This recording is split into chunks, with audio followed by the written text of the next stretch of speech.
Okay, YouTube, do this.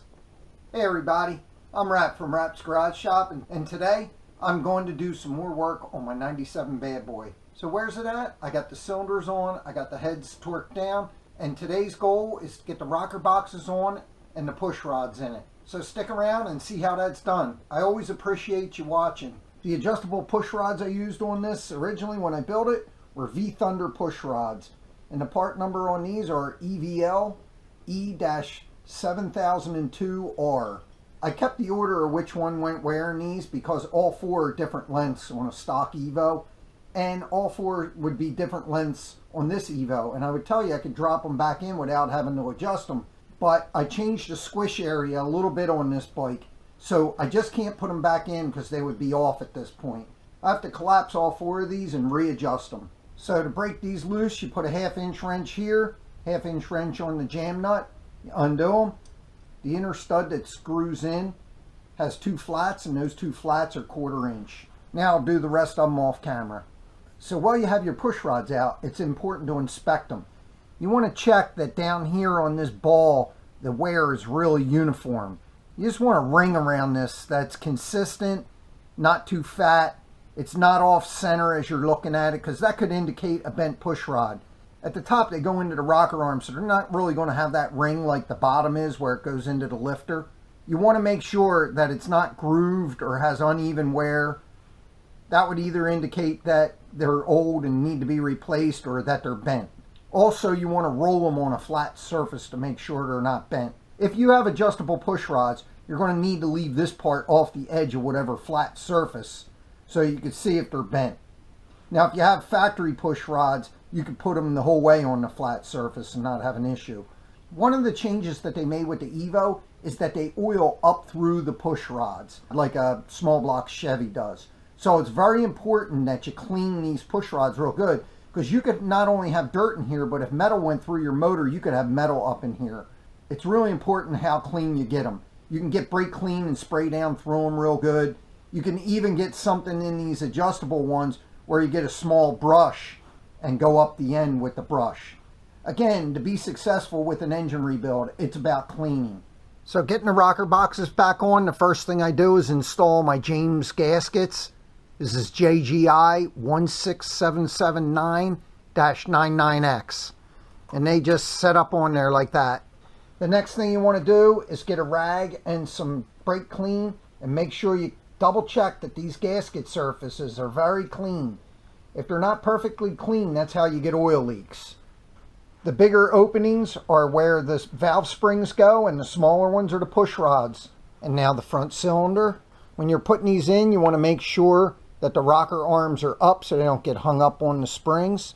So I just push down on them right here as I'm putting it in. It's that simple. And now the bolts and the washers. Each rocker box gets 4 long bolts like this. Now you can clearly see how clean I have these bolts. I can't stress enough how everything needs to be clean as you're doing engine work. If your stuff's not clean, you're not going to be successful. I spend hours and hours cleaning stuff. I clean it in the solvent tank and then wire wheel all the threads just to make sure they're clean. That's why when you see people online like Dragon Man, he has these really cheap prices. He can't be cleaning. I've seen over and over people comment of how they got stuff back and it still had blast media inside their parts. If you're rebuilding a motor and you're only charging $1,200, there's no way you could be cleaning like you're supposed to. If I was charging by the hour to clean stuff, there's at least 2 to 3 hours of cleaning minimum. And in that 2 to 3 hours of cleaning, if you're charging $100 an hour, do the math.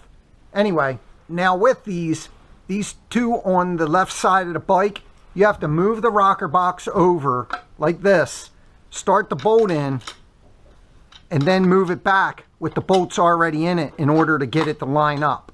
If you don't do that right there, you won't get it to line up because that bolt can't come out. That's the only way to do that, so know that before you get the other two in. On the front cylinder, it's not an issue because there's a lot more room. So the way I do this is I put a little drop of oil on the threads and a little drop of oil underneath the washer. Make sure I'm torquing it properly.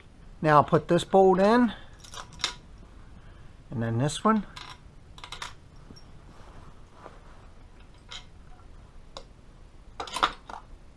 Now you kind of line the gasket up, and then once the gasket's lined up, you can start these bolts. Now that I have those two started, you see this really can't move. Now I'll put the other two in.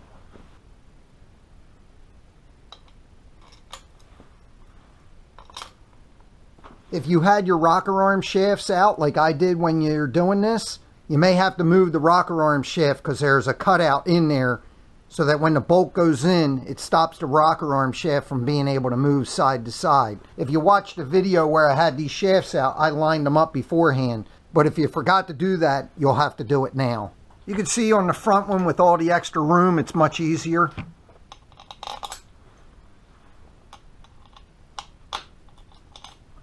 Each one of these rocker boxes now gets one of these 1/4 inch bolts. There's 3 in each one, 2, and 3.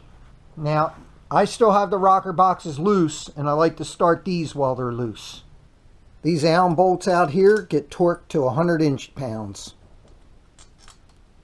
And you can see there's a little bit of movement. And the way I like to do this is right along here where the lower rocker box meets the head. I try to line that up the best I can because there's no alignment dowels on this. And where I get it where I want it, I just give it a little snug right here. The one thing I want to point out with this is a different procedure because I'm using the adjustable push rods. If you were going to do this procedure, you would already have the push rod and the tubes, and along with all the O-rings would already be in this area. And then when you put the lower rocker box on, you'd make sure that your push rods are already in your rocker arms. The other thing is the torquing down of these 4 big bolts is a very specific torque procedure. So I just want to go over how the factory manual reads for this. It says install screws and washers 11, 12, 13, and 14. Those 4 are the longer 5/16 bolts. Slowly snug the rocker box fasteners in small increments, one at a time, in a crisscross pattern. This will bleed the lifters.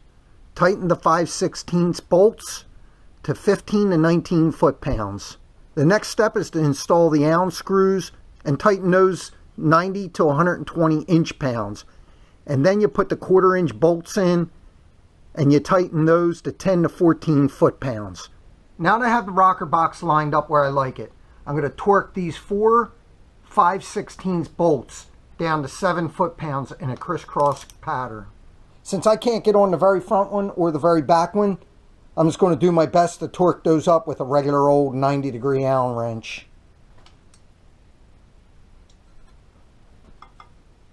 Just to go over the torquing process, these 4 were torqued in a cross pattern, first to 7 foot-pounds, then to 17 foot-pounds. The 3/4 inch bolts inside here were torqued to 12 foot-pounds, and then the Allen bolts were torqued to 100 inch-pounds. Now that I have both lower rocker boxes installed, you just want to check to make sure everything's moving freely, and it is. Thank you for watching, and please do this. Helps my channel.